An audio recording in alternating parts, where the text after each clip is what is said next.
how to stop a bully immediately by using what I call LinkingPower or SmarterLinking. You see, people like to walk around thinking they're confident, they're tough, they're able to say something rude or nasty very quickly, and that makes them think they're powerful.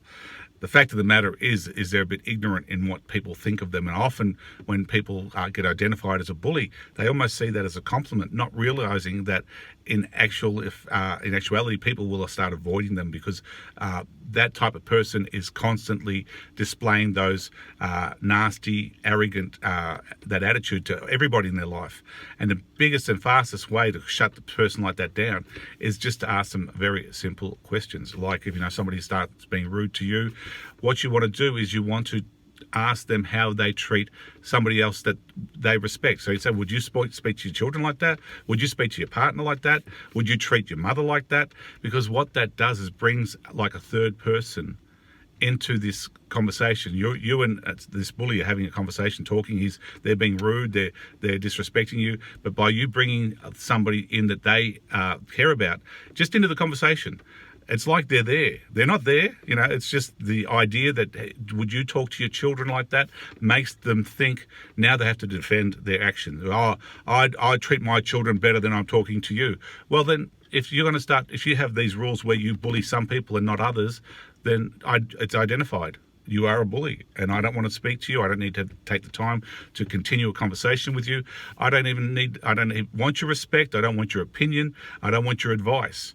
When you identify somebody as a bully and you can help them understand that they're treating you disrespectfully, if they're bullying you, if they're treating you any differently to how they would treat somebody else that they respect or love, then they identify themselves as a bully. And what you'll tend to find is that, especially in a work environment or on the sporting field, when certain people continually just want to bully, be nasty, be rude, be arrogant, even be aggressive, if you shut them down with just a smart question, and not a rude question, and not fighting back, because if you mirror aggression, it's only going to compound and you're going to end up in a physical altercation.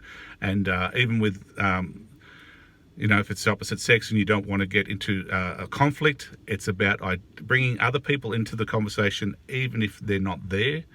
And you can almost threaten the person to bring them in. Like, I've had a conversation with somebody where they were getting aggressive and we're talking about their partner, and it got to this point where the other person said, stop talking about that person. I said, look, let's call them up right now and see what they would think.